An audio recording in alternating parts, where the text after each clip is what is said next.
Marchment, Stevenson, and Tolvanen. Marchment is the new guy here, but probably, especially thinking of forwards, probably the player that we got in the offseason that people are most excited about, that a lot of analysts expect will help guide the Lane Lambert era into how they want to play, net front presence, taking care of the puck, of course, on special teams, both penalty kill and power play. Just generally, the Seattle Kraken want to do that. And so Marchment is supposed to be a great fixture when it comes to some of those things. I talked about how I liked when Tolvanen was with Wright and Bjorkstrand. So him with Marchment, who has good height and can really get scrappy. That's one of the things our friends over at the Dallas show told us about, or maybe warned us about when it comes to Marchment. And so Tolvanen can play that game, but to allow Marchment and Stevenson perhaps to set him up a little bit more, I'm intrigued to see how that works. Or is this in the effort of getting Stevenson and Tolvi a little more sandpaper on their line? I guess we'll see. McCann with Catton and Eberle. And, McCann and Eberle, I like when we see the three J's or two of the three J's together. And Catton with his speed, I think this is a great way for him to test his mettle, if you will, with some heavy-duty NHLers. Cartier with Gaudreau and Melanson. Melanson is an interesting guy. I'm very excited to see how things work for him in training camp. Same with Ty Cartier. I think he's got a lot to prove, especially with some of these new threats that are coming into play. And can Carts keep an NHL roster? Like, can he start the season in the NHL? I think that's a question going in. Goyette is someone we've talked about in the last few days alongside Myers and Winterton. I think all of these guys, they come from a little bit of a mixed bag in that their journeys are a little bit different, but I do think that they all fit into this category of players that either are now or can be in the future a part of the group that is kind of that first. They get the first look if and when the Seattle Kraken need to call some folks up. I think it's time for Winterton to really step into that role. And so I'm curious to see how he is going to play with this team. Then you've got McKinnon, Loshko, and Avon. On defense, Vince Dunn and Adam Larson seem done. Presumably what we hope is healthy coming into training camp. I really like that. No need to break those two up. We've seen it tried in the past. And I think everyone's happier when these two are happy together. I love their dynamic duo. Mahura and Fleury there, Price, Nelson. Really interested to see how Nelson comes into camp. A guy that's been in the fold for a little bit here, and I think is going to be a main fixture in the AHL more than someone that we'll see at the NHL level. And then you got the younger guys in Fibger and Fiddler. The goaltenders, Joey Daccord, Nico Coco, and Victor Osman, who I got to call on his NCAA games. That was a lot of fun going back to that film. So yeah, that's my analysis. I just realized I wasn't on screen that whole time. Well, now I'm back, people. Okay, that's my breakdown of, that's the second group. Team White there. And again, these breakdowns, they're going to change over time as some guys are excused from camp. The NHL crew and the scouts felt that they got what they needed, and so they'll get them ready for whatever their season is, whether it's juniors or AHL. And then, maybe it'll change depending on, what we see in action when it comes to some of the preseason games. Talking about that, we're going to run through the training camp schedule. And now that you know the rosters, and again, check out our social media because we'll post the graphics that I had on today's show, so you can always refer back to them.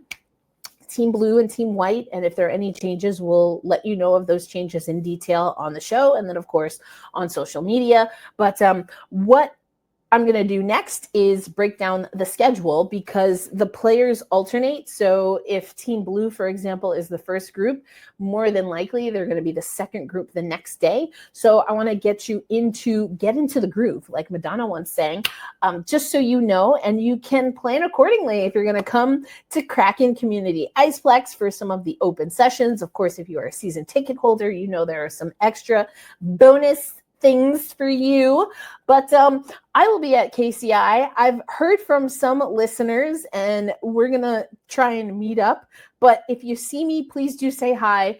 There is a chance, especially with some of my CBS work with the WNBA playoffs, that I might have a microphone and a camera in my face. If you could maybe just wave and we'll chat later if you see me. Apologies in advance if that's the case. I promise I'm not trying to ignore you. I'm probably just live, either doing this show, excuse me, but more likely something live. If I'm doing this show, I don't mind saying hi, and I'll try to make eye contact.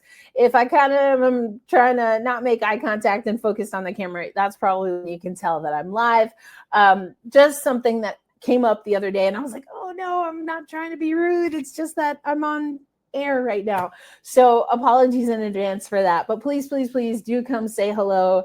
I enjoy meeting with you in the flesh. I am effectively talking to myself here. And so to get feedback, I feel like I'm like Lady Gaga or Tinkerbell, depending on what reference is best for you, but I live for the applause. You know, I love hearing from you. So please, please, please do interact.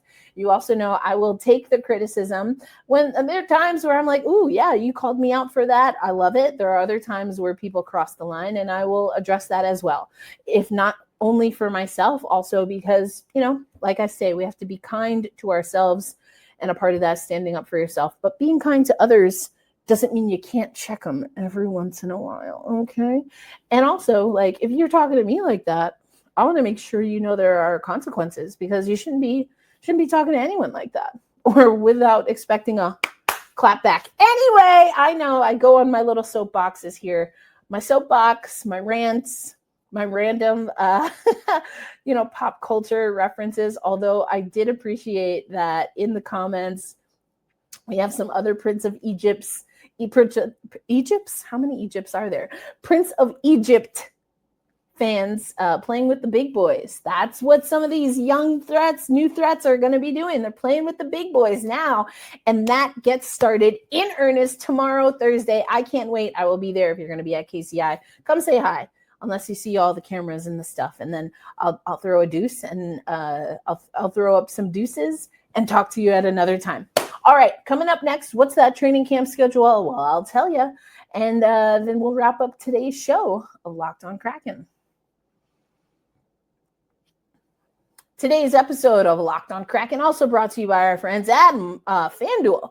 The NFL season is here, and FanDuel is making sure you're ready to kick it off with a can't wait and can't miss offer. Right now, new customers can bet just $5. And if your first $5 bet wins, you'll get $300 in bonus bets to use across the app. Now, a lot of people use FanDuel in so many different ways, including for player props. You know, I try to let you know about the futures bets, bets on game day, things like that, for a same game parlay. You can even jump in live as the action is unfolding. FanDuel makes every game more exciting, whether you're watching your team or just keeping an eye on your fantasy lineup. It's quick, easy, and the best way to add a little more energy, as my friend Ari Chambers might say, to Sundays. So are you ready to play? Download the FanDuel app now by visiting FanDuel.com to get started. That's FanDuel.com to place your first $5 bet. The training camp, full training camp is upon us, people. I'm doing my little dance here in my hotel room. I'm excited. This is like one of my favorite times of the year. It is also one of my busiest times of the year. It's when the NHL season is starting, WNBA is winding down, and then it's vice versa. Once we're in NHL playoffs, the WNBA season is ramping up. We've got March Madness, we've got the draft, we've got training camp, and I'm like, all of the things. And I wouldn't change it. I love it. I love my job. It is unpredictable, wild, crazy, exciting, heartbreaking. So many emotions that I've had covering sports. But that's what I love. It's the hard that makes it great. You know what I'm saying? And this is my way of living that. Didn't make it as a pro athlete myself, but I can certainly talk about them. All right. And speaking of that, let's talk about what to expect. So the schedule for tomorrow, it's going to be the blue group. Again, that's headlined by the Beniers line with Newman and Kakko. They're going to hit the ice. The goalies hit the ice at 8:55. So wake up, set your alarms. 8:55 to 9:15 a.m. That's going to be on rink 1.